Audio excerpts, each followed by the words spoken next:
Welcome back to the full-time reaction live from Israel versus Scotland, where it finished 1-1. Well, I suppose we won the second half, Stephen. That's a good start, mate. I thought you were saying live from Israel. I thought you'd got a transfer across the... it was much better second half, to be honest. I think Scotland took the game to them for a change and showed them up for what they really are, like just a bang average team. I think they'll probably be disappointed that they haven't probably produced a second moment of magic to get another goal. I mean, again, if you look at the complete balance of play, I think a draw is a fair result for both sides. And it's not an ideal start, but it could have been a hell of a lot worse. I mean, that's and both you and Anthony predicted 1-1 before the game. Well done, lads. I say 2-1 Scotland, but it's hard to be disappointed when you get the result that you predict. So you can't be too disappointed with that. That's it. Half time, Anthony. Christie was off. Christie was on. Henry was off. Henry was on a booking. They changed that substitution at half time. They also changed the formation. It looked like they lined up with a 4-2-3-1. That made a huge difference, didn't it? Yeah, we spoke about that at half time, and I've said I don't really like this 3-4-3 for Scotland. I know it's had results in terms of them qualifying for the Euros, but that was on the basis of a 0-0 draw and then winning on penalties. It wasn't like they won the game.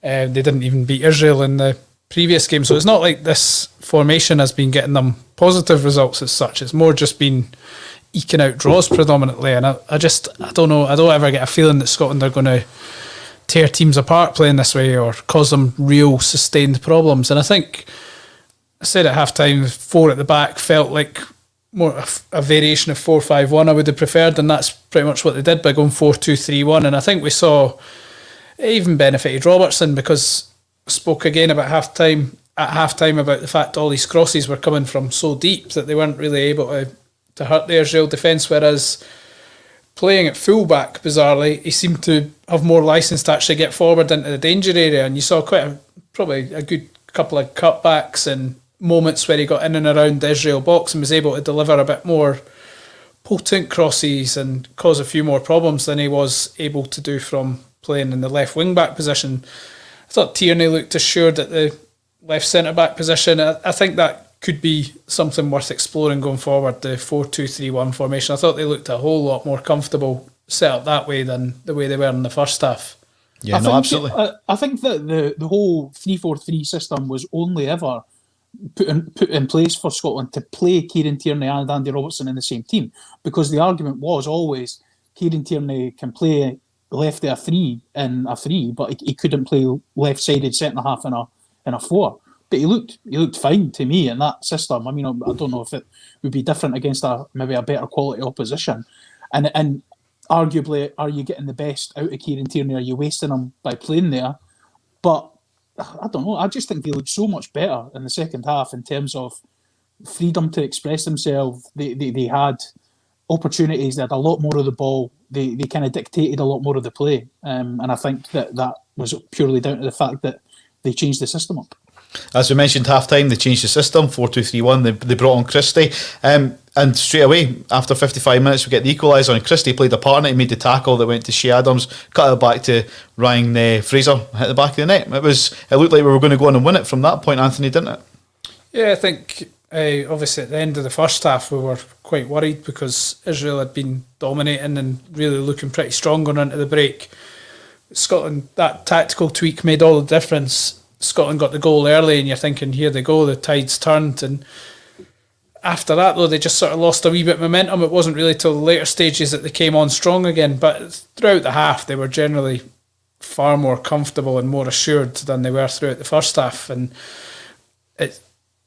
on another night, they probably would have got a little break and nicked a winner. But I think it would have probably been more than they deserved on the basis that Israel were far superior to them in the first half. Yeah, I mean, we'll come to your comments. There's loads coming in, but we'll come to them very, very shortly. I mean, Israel had their chances as well, though, Stephen. It wasn't all one-sided. I mean, there was a free header after 66 minutes where if he'd went across goal, it might have been a different story, but Marshall seemed to have that covered. But he was at the back post all alone. I thought that was going to be the 2-1 Israel there. Yeah, Stephen O'Donnell had kind of got sucked under the wall to kind of go in and help the centre-halves. And the guy sort of ghosted in at the back post there, as you say, a free header, which he probably should have done a lot better with. But yeah, I think that the problem that Scotland had in the second half, probably both sides to be honest, was that I think the players who you would hope would be influential in the engine room in the middle of the park, your McGregor's, McTominay, and especially McGinn, in the second half, they just looked like they were running on empty. I mean, I realise that with this sort of COVID season that we've had, that a lot of players have played a lot of games in a shorter period of time. And they've been under a lot more kind of stress and strain with training schedules and things like that. So you can understand the tiredness in the squad. But I just think that there was times in that second half where the ball was breaking either into one of the wide areas, and you're looking in the middle thinking McTominay or McGinn are going to just burst into this box in any second now, and they were towing at times, which again is no slight on them. I just think that it probably the fitness levels. If he had had the opportunity to make changes in that area earlier, he maybe should have looked at doing that. But listen, it is what it is. Yeah, you've got to be reasonably happy if you're Steve Clarke. It does give us a bit of a mountain to climb, but I think if someone had said 2 draws from playing the teams around you, 1 away from home, 1 at home, and now kind of probably you're in a situation where obviously you have to win away at home against Israel, but you're probably going to have to win away against Austria now as well, and then hope that the minnows, we can take care of them, and they potentially chuck a banana skin in against somebody else. I think Denmark are probably going to run away with it, and now it's up to Scotland to kind of, again, play for snookers, as we were saying earlier. That's it. I mean, Anthony, Austria play Denmark on Wednesday night at the same time as we take on the Faroes. Is this our time to maybe start closing the gap a little bit if they're playing against each other and we've got the Faroes? Well, obviously at least one of them is going to drop points on Wednesday night, potentially 2 of them. So it is an opportunity to make some ground on at least one of the, I suppose, the main rivals. You would think Scotland will be too strong for the Faroe Islands, but we've been here before. I think it was against the Faroe Islands where we needed the 96-minute winner under Craig Levein. Was that Liechtenstein? Sorry. That was like Stephen McManus. Yeah.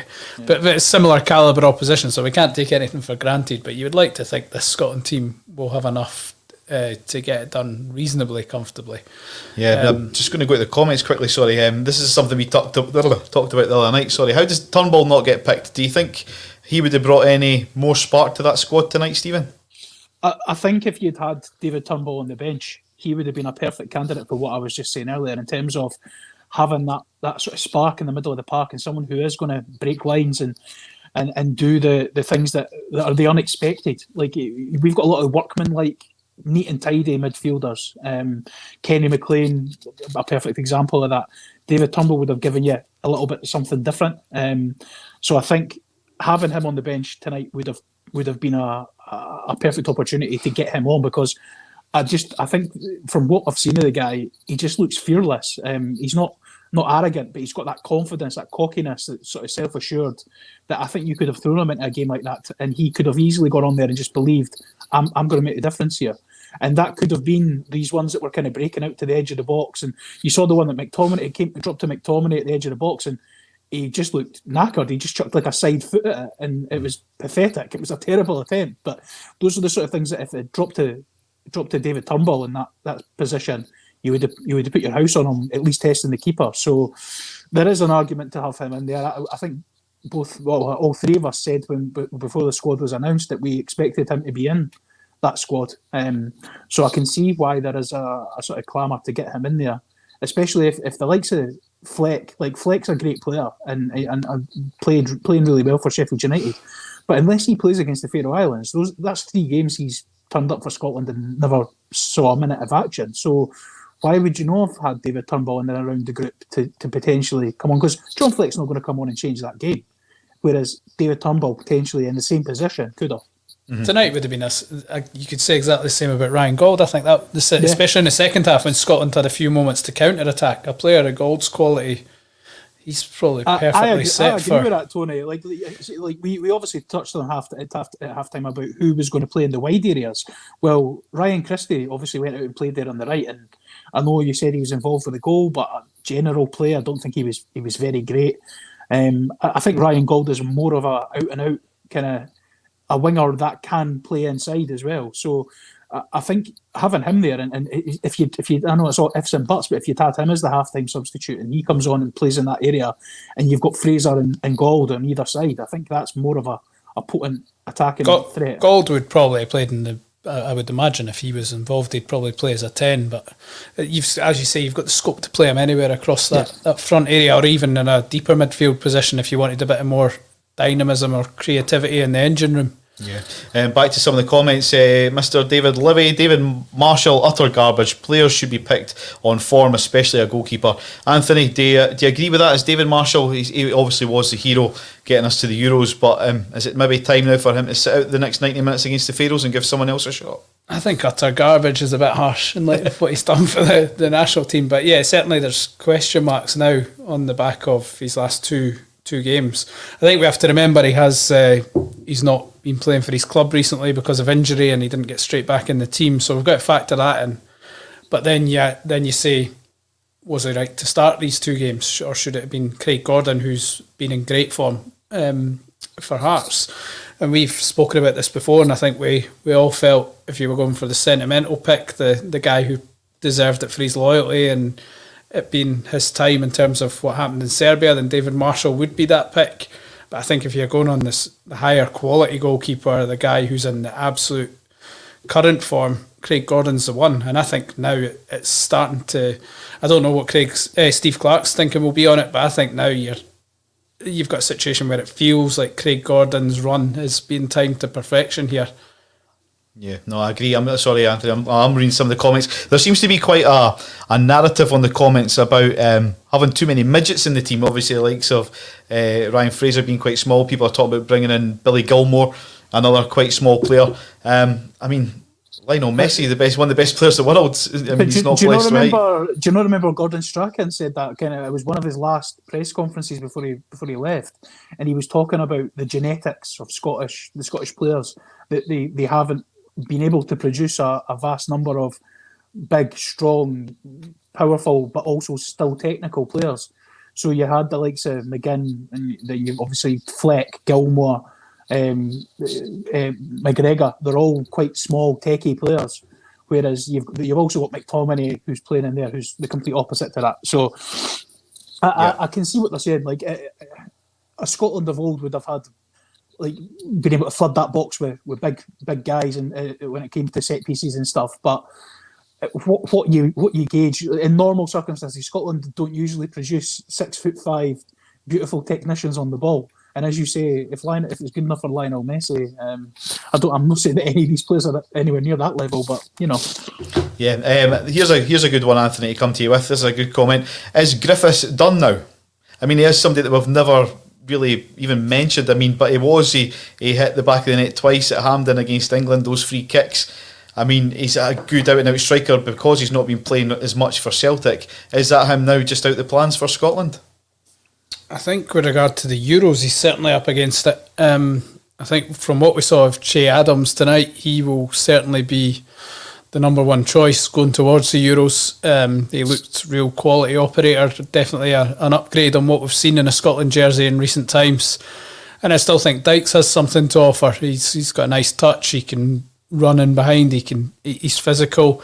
So I think those two are the clear sort of front runners for the central attacking positions. And then beyond that, you've got McBurney and Nisbet in the current squad, and you've probably got Griffiths and Shankland would be the other two that would be in the SOPs with regard to potentially pushing into the Euros squad. I guess it just is going to boil down to whether Griffiths does anything in the next month or two for Celtic, whether he gets on the plane to the Euros, whether he gets on the train to the Euros, since it's in Glasgow. But I would like to see him in the squad if there's any way of doing that, but I wouldn't just pick him on the basis of what he's done in the past. I think he needs to show a level of sharpness that he's probably not showed for quite some time at club level, if he is to have any.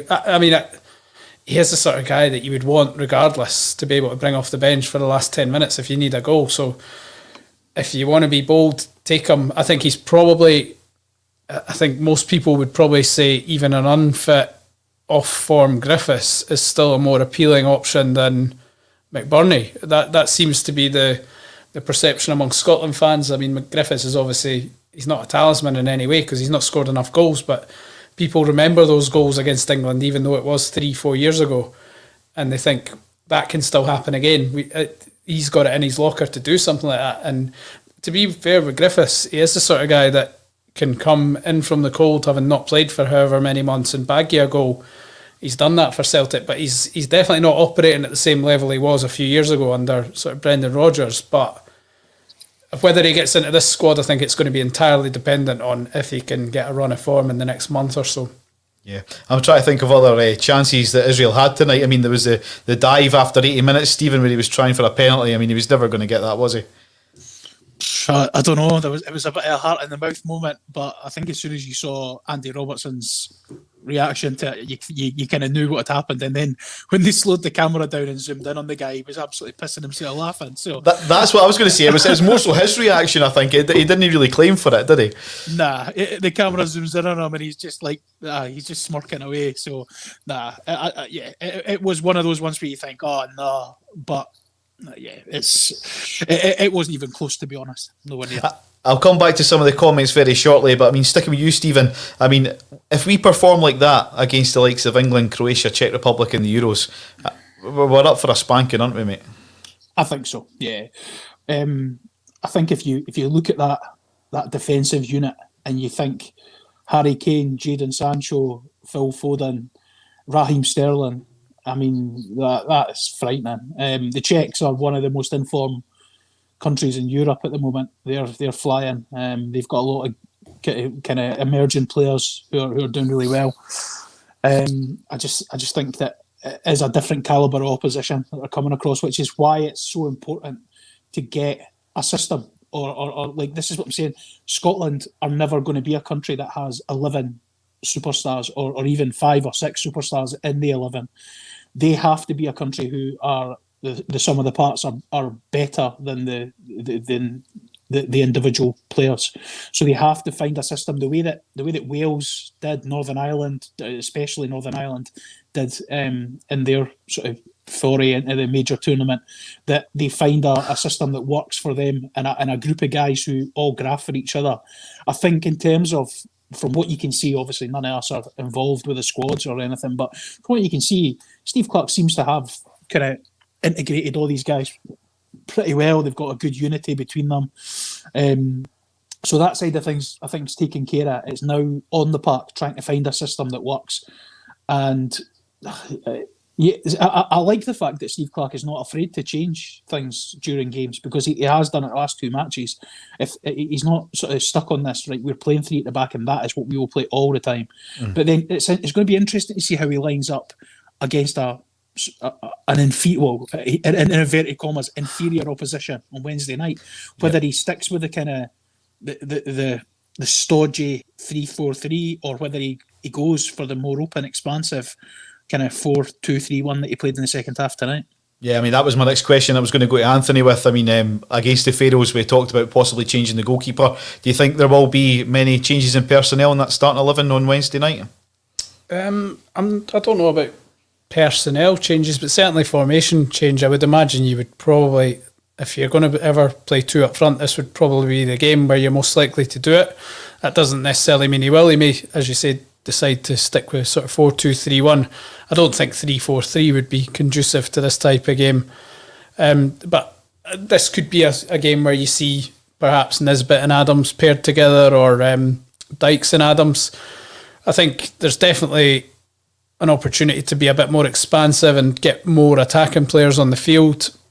But as there's always this perception that Scotland should wipe the floor with teams like the Faroe Islands, but then we saw tonight the Faroe Islands took the lead in Austria and only lost 3-1. So it's not going to be I'd be very surprised if it becomes a sort of Denmark-Moldova type 8-0 job. It's not going to be anything like that, I wouldn't have thought. I mean, Scotland will be happy enough with a 2 or 3-0, I would suggest. Just make sure the points are in the bag and it's a relatively stress-free evening. I think Scotland need to learn from the mistakes of Republic of Ireland last night. They made a lot of changes. They played a 19-year-old goalkeeper who I think he plays for Man City. He'd been out on loan, and they made a lot of changes in the midfield because they were at home against Luxembourg and got beat 1-0. So you need to look at that and think, right, we need to learn from that mistake. And I think a lot of what would have been Stephen Kenny's thinking will probably be Steve Clark's in terms of you don't want to burn these guys out, especially kind of at this point of the season when we're kind of at the tail end of it. You've got guys who have played 40 games in the space of, 8 months, and then you're asking them to play 3 games in a week, and that's a bit, well, not even a week, it's three games in 6 days. So it's a big ask. I think if I was Steve Clark, what I would have done in this, you've obviously, the fixtures in advance.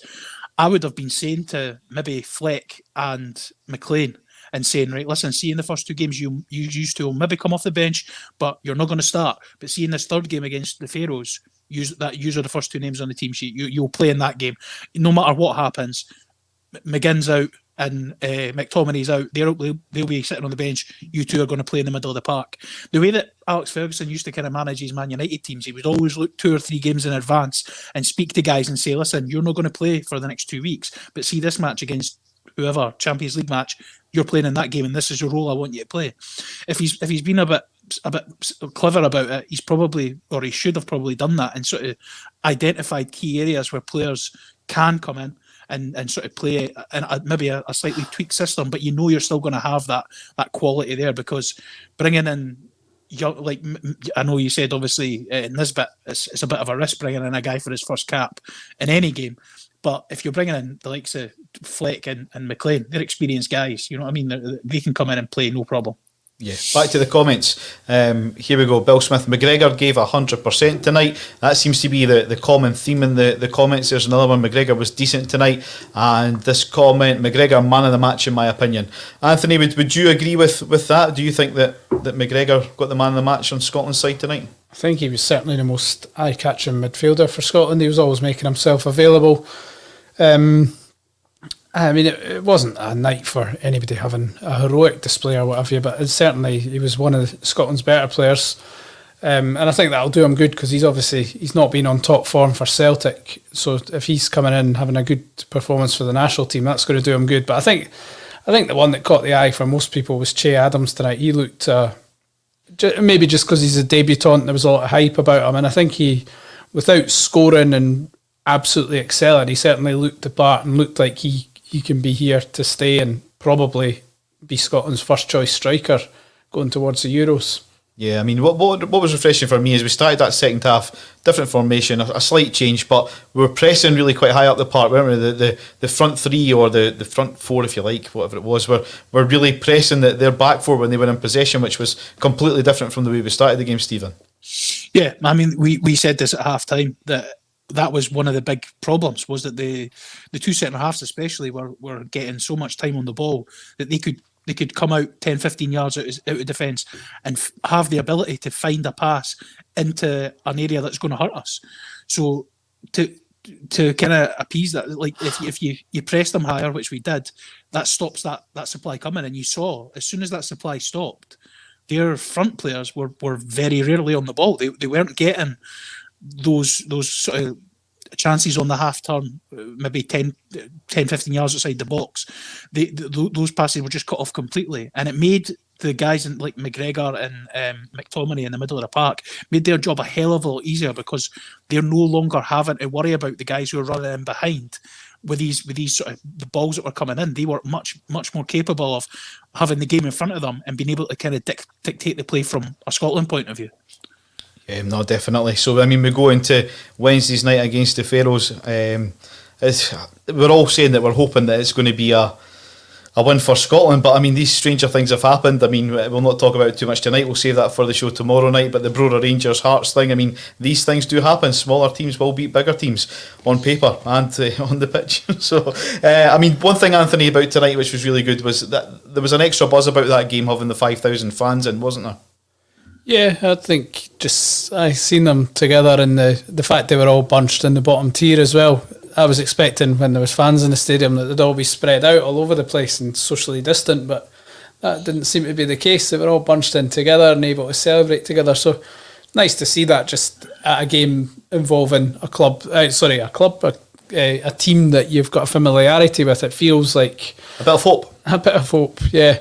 I never realised how much I've missed.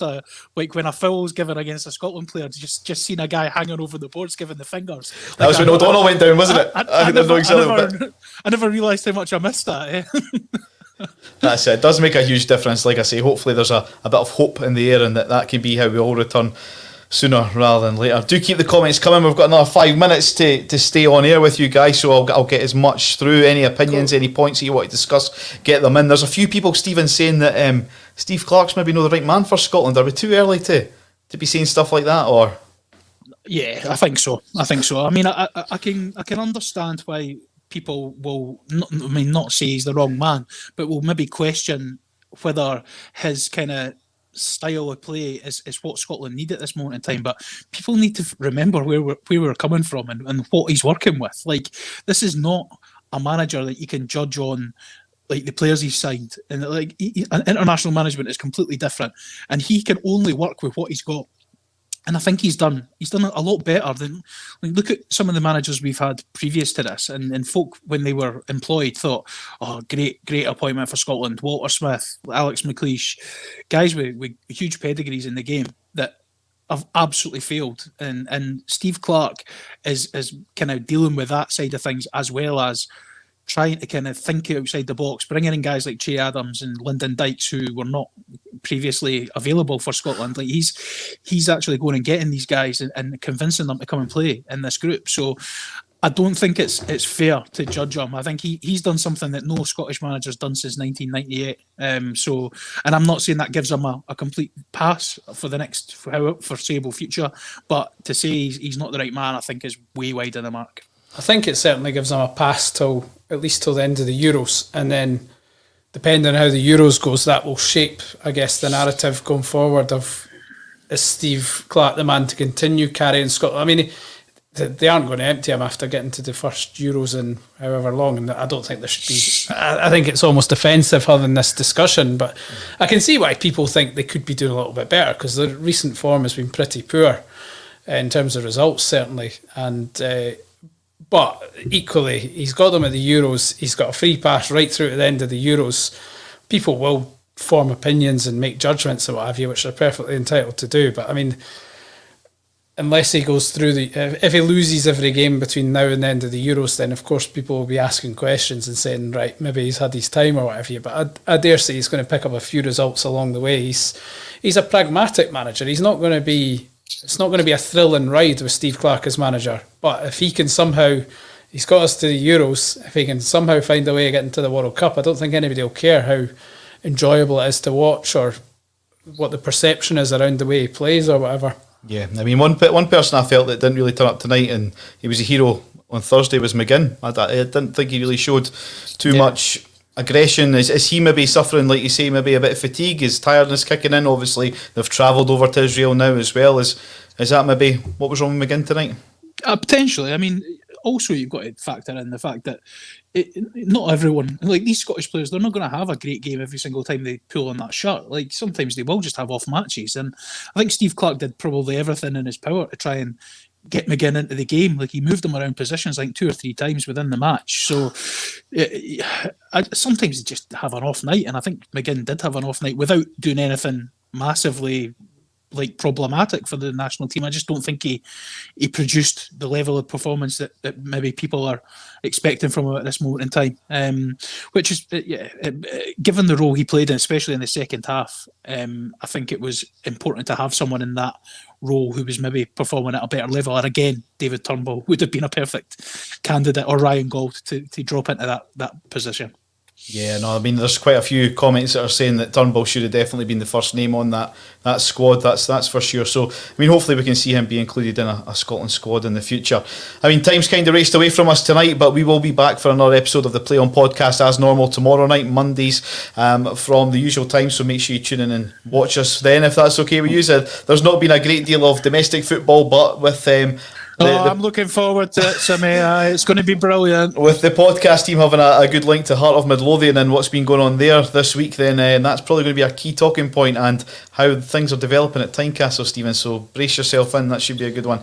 We'll also be covering Wednesday night's game against the Faroe Islands. Hopefully this time on Wednesday we can be celebrating Scotland's first victory in the World Cup qualifiers. On behalf of myself, Anthony Brown and Stephen Collins, thanks for watching tonight's coverage, and we'll see you tomorrow at 6:30 for the Play On podcast.